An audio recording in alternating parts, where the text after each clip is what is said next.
Kicked out at 18. Now, 10 years later, my parents have lost everything. Hey everyone, just wanted to share a bit about my background, which I guess is a little different from what most people might expect. I'm a 30-year-old guy, and growing up, it became pretty clear to me that my parents hadn't planned on having kids at all. I was an only child, and from what I've pieced together from relatives, it sounds like my parents were set on being child-free when they got married. They've pretty much confirmed it without saying it outright. My early childhood days were okay, I guess. I remember them being around more when I was little, probably because little kids are cute and easy to show off. But as I started getting older, past that cute phase, I noticed a shift. My parents both worked a lot. They had this business they started together, and honestly, it was like their first real kid. That business was everything to them, and I often felt like I was just there, kind of like background music in their busy lives. We didn't have any close family members nearby. My grandparents and other relatives lived states away, and I barely knew anything about them until I was much older. So, without any real family connection nearby, I ended up being pretty much raised by whatever was on TV and whatever my school teachers felt like drumming into me. Birthdays? Well, by the time I hit my teens, they were nothing special. My parents would hand me some money and tell me to just buy whatever I wanted. That was their idea of a celebration. Christmas and other holidays were pretty much the same deal. I actually had to convince my parents to buy a fake Christmas tree when I was 10 because they didn't see the point in keeping up that kind of tradition. I wanted at least that bit of normalcy, you know? So, we got this fake tree that I could set up and take down each year by myself. As for my parents, if I had to paint a picture of them, think of those folks who always dress in black, sip wine like it's water, and have that kind of aloof air that makes you think they're probably judging you. That's them. And from what I can tell, not much has changed over the years. Last I saw them, my dad was still rocking his toupee, and they both seemed exactly like they always were. Now, when I turned 16, I asked my parents if I could work part-time for them at their business, and they just told me they had no open positions or anything like that. They may as well have just come right out and said they didn't want me there. After I turned 18, my parents told me that since I was an adult, they expected me to move out as soon as I was able. I was working part-time because I was still in high school, and I didn't have anywhere near enough saved for college. And not long after high school ended, my parents told me to pack up and move out. They got an official eviction notice that gave me 30 days and everything. They didn't even help me move. I had to get help from a friend's dad who owns a truck. I ended up renting a crappy apartment and working retail. I had no real-life experience and no time for college. Then, after just a few months, I got fired because my manager legitimately had it out for me and wrote me up for the stupidest things. I don't even remember what they were anymore, but I wasn't the only one the manager treated that way. I called corporate about it, and so did a few other people. Corporate looked into the manager, and they were soon fired for various reasons, not many of which I actually know since it was mostly kept quiet. But someone told me theft of cigarettes was a part of it, and the manager was a chain smoker. Corporate refused to rehire me, and only said that they'd changed the record to say I was laid off instead of terminated, so my resume would still be clean. Yes, they considered me damaged goods or something. I ended up going broke pretty fast because I was terrible at managing my own money and couldn't find steady employment. So I lost my apartment. I went back to my parents begging for help, but they refused to take me in, not even for a little while to get back on my feet. I ended up homeless and living out of a tent in someone's backyard in winter. My friends had all moved on to college, some in other states, and I was a kid taking whatever work I could to stay alive. My salvation came when one of the neighbors of my parents found out I was living out of a tent and offered to take me in for a little while, so I wouldn't freeze. She helped me badger my parents into telling me how to get in touch with the other members of my estranged family. My parents did not want to say, "My guess is out of fear of being judged for throwing their son out the way they did," but they coughed up the info and gave me a list of contact details, and then told me not to bother them ever again. I called my grandparents from my father's side of the family, and they were very surprised and happy to hear from me because they hadn't seen me since I was an infant, and I'm their only grandchild. My grandparents, after finding out my situation, flew me over to live with them as soon as they could. They basically adopted me. My parents didn't even see me off at the airport despite being invited to. I had zero contact with them for pretty much a decade. My grandparents said they despised my parents for treating me so poorly, and legally disowned them by striking them from their wills. My parents, I'm told, were not happy to hear that, but also said it didn't really matter because they were plenty well off and didn't need anything from my grandparents. How wrong that statement turned out to be. After about a year of living with my grandparents, I was able to afford to start going to community college. I got an associate's degree, got a decent job thanks to a recommendation from my grandpa, and eventually my grandparents offered to sell me their house so they could retire to Arizona. My grandma wanted to live in a warmer climate as the cold winter was getting harder and harder on her health every year. I was sad to see them go, but I happily bought the house. They sold it to me for 1/3 its value, and I'll have it paid off in a few more years. My job is me going away on the road periodically, so I can end up away from home for weeks at a time. Not that I mind the travel. I have no pets or a girlfriend or anything like that. I wouldn't have time for them right now, but in a few years when I have some things in order, I'll make time. I don't want to stay a lonely bachelor forever. Then one day in late 2020, I came home after being away for over 2 weeks, only to find a large white van I did not recognize in my driveway. I was getting ready to call police when I noticed the van had the logo from my parents' business on the side of it, and I felt dread. Yes, my parents were there. They'd broken in somehow and were living out of my home. And they had the nerve to greet me like we were buddy-slash-buddy the moment I walked in. I told them to get the hell out, and they refused because it was Grandma and Grandpa house. I said it wasn't their house anymore. They'd sold it to me when they retired. They'd have known that if they were in any way involved with my life, that they threw me to the wolves 10 years prior with no life experience. We argued, and they refused to leave. My father told me it was his parents' house first, and that meant he and my mother had the right to live there if they wanted. I walked right into my bedroom, locked the door, and called the police. When the cops showed up, they were of no help. My parents claimed to them that they had already been there long enough to have residency, which was a complete lie. But I had no cameras to prove they weren't there a month.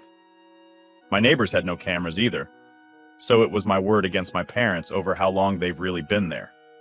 And they were claiming squatters' rights. They told police they had a verbal rental agreement with me and that I was trying to illegally evict them for no reason. My mother even put on the waterworks when saying that.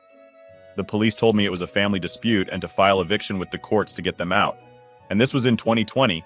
Getting to court for anything took longer because of the pandemic. Meanwhile, my parents are squatting in my house rent-free and rubbing it in my face from the information I got out of them. Their business went bankrupt, and they sold off almost everything they had to pay their debts.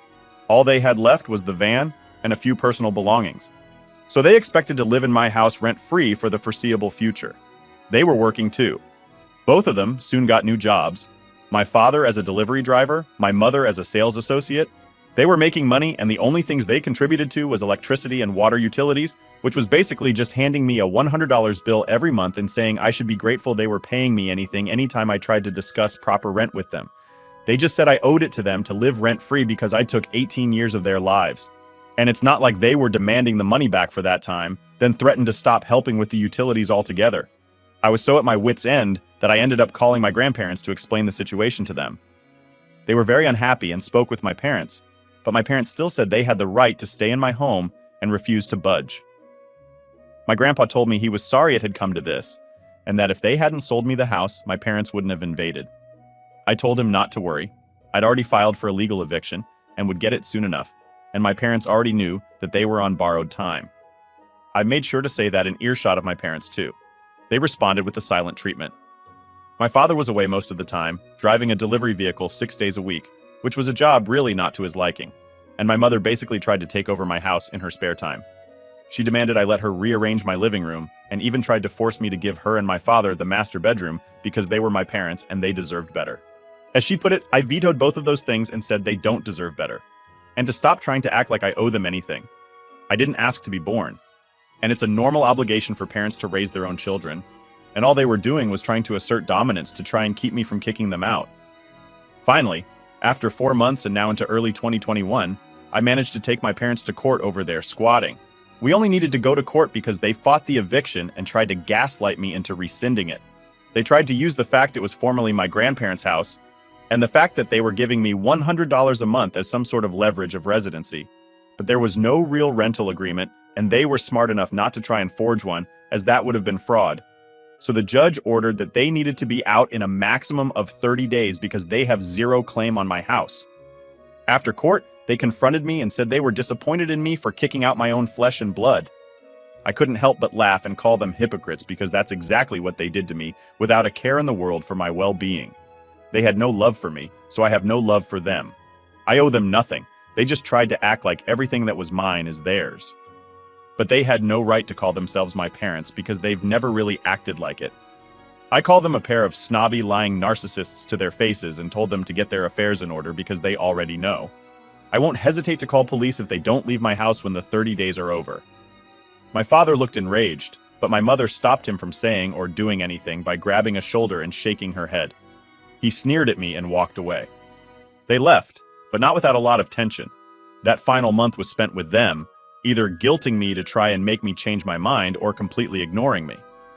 I put up a calendar in the living room and checked off each day before they had to leave with a red marker, and the exact day they were to be out was marked with a big red circle. I still remember that final day was March 2nd.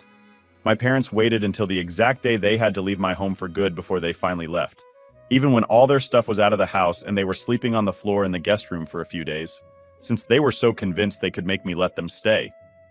They didn't bother to try and look for an apartment until after the court eviction went through, and my mother spent weeks scrambling to find an apartment. They had to get a tiny and crappy studio apartment in the next city over because it was the only thing they could find on such short notice.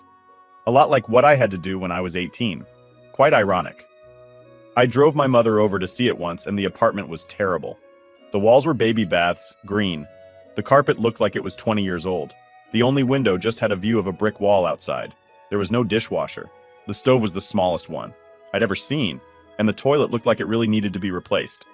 The walls also did little to stop noise from neighbors. There was already 2 people loudly fighting in the adjacent apartment while we were there. My mother went out of her way to try and give me sad looks while dropping hints that I should be feeling guilty that I was reducing them to live in such a place. But I just acted oblivious to it all until she finally stopped. They signed the lease right away and moved what little stuff they had into the apartment over the weekend. They also ended up demanding the queen-sized bed, dresser, and flat-screen TV for my guest room. I told them to just take the damn things because I no longer wanted them in the house after they spent 5 months sleeping in that room. They looked at me like I was treating them as though they were deceased and demanded nothing more. The moment they had to leave for good, I started changing the locks on all exterior doors. All their stuff was at the apartment, and they'd spent their last night in my guest room. They watched me start ripping the old lock off the front doors. They were getting into the van. They said nothing. I said nothing. But they just sat and watched me for a while until I had the new doorknob on. Then they finally left. I breathed a massive sigh of relief the second that van went down the road. I figured karma had finally come for them and they could live under a rock for all I cared. But nope. My grandparents heard from them recently. They'd call them to brag they had a new business similar to their old one in the same state as I'm living in now, and they are basically on track to be right back to where they used to be in life prior to the pandemic, which was making good money and looking down on others. I've already Googled their new business, and it seems like it's doing well. They have many positive reviews and everything. I'm pretty friggin' resentful. Truth be told, they put me through being homeless, squatted for next to free at my house for months, then went right back to being the snobby wine-drinking business people they used to be. If karma is real, it's taking too damn long. Edit 1. I would like to thank everyone for all the constructive advice, and many of the points that are being made on selling the house, I'm realizing, have merit. I've asked my grandparents if it'd be a good idea if I moved closer to them. They told me that if I want to sell the house, then to go right ahead. My parents will have no clue where I am if I move away, so I'm heavily considering it now. I'm going to see if the company I work for can transfer me down south. I think I wouldn't mind the warmer climate anyway. I've hated winter since the time I had to live in a tent. I don't have many friends where I currently amass. I'm kind of a loner, so it wouldn't be too hard to start over somewhere farther away. I'm attached to this house, but it's not like I grew up in it, so I will consider moving. Yes, I understand the need for more cameras and will be looking into that. As for those wondering how my parents broke in and fooled police, well, it's stupidly simple. My parents got in through a window. I forgot to lock. They just pulled the screen off and opened it to get right in. Then they found my spare house keys. I kept hanging on a hook near the kitchen and copied them when claiming squatters' rights to police, as well as saying we had a prior verbal agreement. My parents presented working house keys to the cops and lied their little asses off, saying I'd let them move in. My parents had also already filed for an address change with the DMV online before I'd even gotten home and showed police a printout of that they'd made and said that their new IDs with my address were soon to be in the mail. The cops just looked annoyed, told me it was a domestic issue and to file to evict them like a normal person. I wish I'd gotten their badge numbers to report them. Small addition. Yes, my parents had their mail redirected to my house, which is another thing they used to claim residency. The thing is that if they lived in my house for more than 30 days with permission, squatters' rights would make them tenants. They claimed they had my permission and used every dirty trick at their disposal to convince police they had the right to be there. There was no way for them to confirm or deny how long my parents had been living in the house, and it turned into a situation of everybody pointing fingers and police didn't know who to believe. That's why I had to go to court to evict them. I did refuse to give my parents the Wi-Fi password while they lived with me though, since they were not contributing to that utility. However, they just used their smartphones to run a mobile hotspot and got internet that way the whole time they were squatting in my house. Those of you saying that I should leave bad reviews or expose my parents' past, there really is no point. I'm going to take the high road there and just forget about them. However, if they committed fraud to start the new business of theirs, then I'll get some popcorn when that comes back on them because they'd inevitably call someone for help. Edit 2. For those who don't believe the 30-day thing with squatters, here's a direct USA law on the matter in most areas. Anyone who lives on your property for more than 30 days with permission can claim rights as in the eyes of the law. They become your tenants. When this happens, you will usually need to carry out an eviction procedure. However, in the case where permission was never given and an unoccupied property is forcibly entered and lived in, there are still rules you must follow. My parents falsified permission and lied about how long they'd been in my house. That's why it took 5 months to get rid of them. Now you know. Update. Well, I decided to make some inquiries and spent a couple of days asking around the family about how my parents got their new business off the ground. It's pretty unusual that they were able to come back from bankruptcy and get a new business started in under 2 years. No, it's not an MLM for those who thought so. Even my parents wouldn't resort to doing that crap. They undoubtedly think MLMs are beneath them. My parents' new business is comparatively smaller than their previous one too. I'd say about half the size before they had at least 2 employees. Now it's just the 2 of them. Someone pointed out I should be watching my credit for identity theft. I already was, and have been since I first started dealing with my parents, squatting in my house. I put nothing past them, and they knew it. Honestly though, I'm not sure they even bothered to remember my legal information in the past decade anyway. Hell, I'm not sure they bothered to even remember how to spell my first name, but I did lock down my credit and there has been no unusual activity on it at all. So my parents didn't try to steal their company funds from me. At least my paternal grandparents, or my good grandparents, one would say, are the ones who actually give a damn about me. And they have no idea where my parents got their money to open up shop again. My parents have called them numerous times since they disinherited my father, and they have been refusing to take their calls since they called to brag about their new success a while ago. It's clear my parents had no help from my father's side of the family. So then what about my mother's? Well, I still have that old list of contacts my parents gave me filed away. And on that list was the landline number for my maternal grandmother. I did try calling my maternal grandmother back when I was homeless. She did not give a damn. I've never met them in person, but my maternal grandparents are a lot like my parents. I guess my father truly found his soulmate with my mother. As a previous commenter pointed out, they were made for each other. I managed to get in touch with my maternal grandmother once again. And not only was she long divorced from her husband, my maternal grandfather is no longer alive. That was news to me. But he passed away 7 months ago and he left my mother a sizable inheritance. So yeah, that's where they got the money to open up shop again. My maternal grandmother sounded so proud of them too. She had little interest in speaking of much else, and it's likely why my parents called my grandparents to brag about how they are so successful again. They wanted to rub salt in the wound. Since my good grandparents cut them off. I really don't care though, and neither do my good grandparents. Everyone on my paternal side of the family all say my parents can go kick rocks. They want nothing to do with them. I'm not the only one my parents have jaded. My mother's side of the family are full of divorcees and drunken loners who all hate each other and just pretend to act civil. My father's side are what I'd call just very normal and nice people. My father, though, burned bridges time and time again. When I was born, my grandparents wanted to be in my life, but for some reason my parents kept me from them. Why they did this?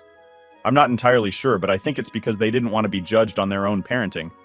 I'd have been happier if they'd sent me to boarding school or to live with my grandparents, but I guess narcissists aren't truly happy if they don't have someone else to put down.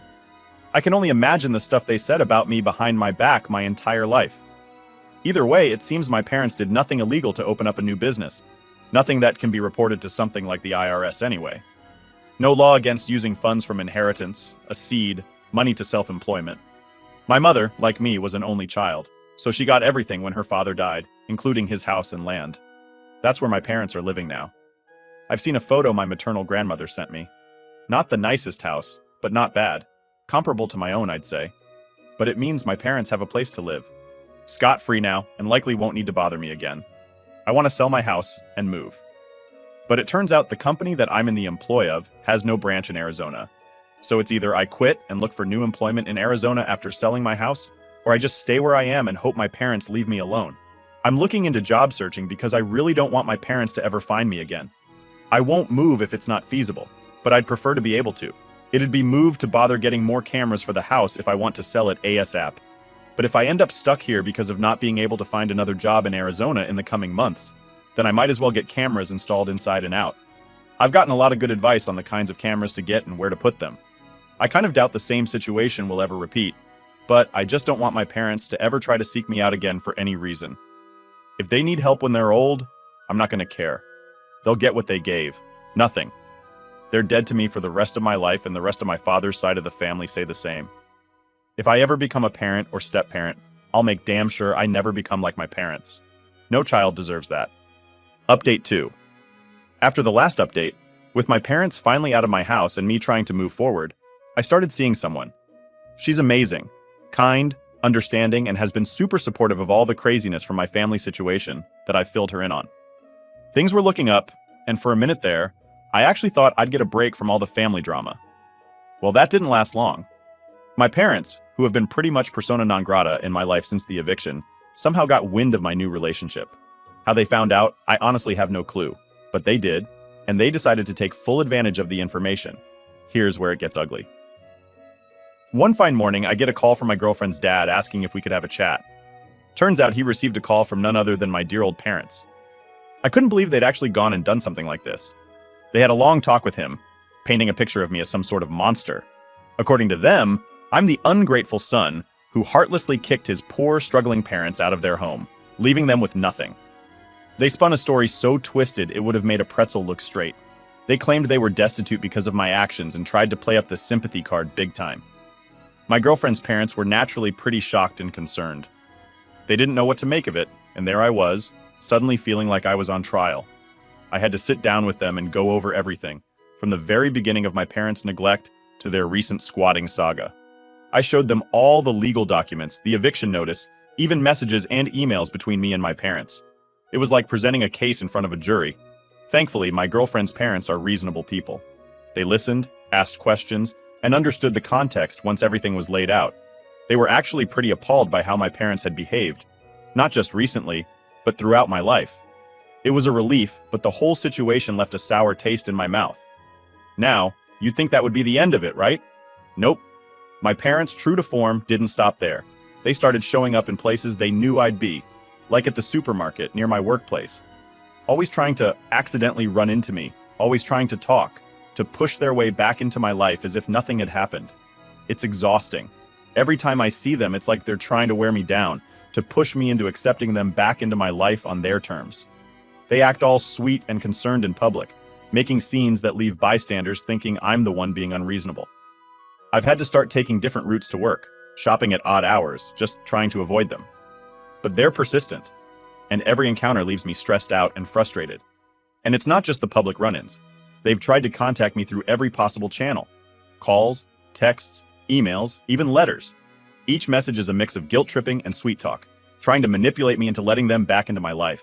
They talk about family and forgiveness, how we should forget the past and move forward. It's all so fake, so calculated, and it makes my skin crawl just thinking about how they're trying to worm their way back into my good graces. To top it all off, my girlfriend has been an absolute rock through all of this. She's seen the toll it's taken on me, and she's been there every step of the way. But I hate that she has to deal with this.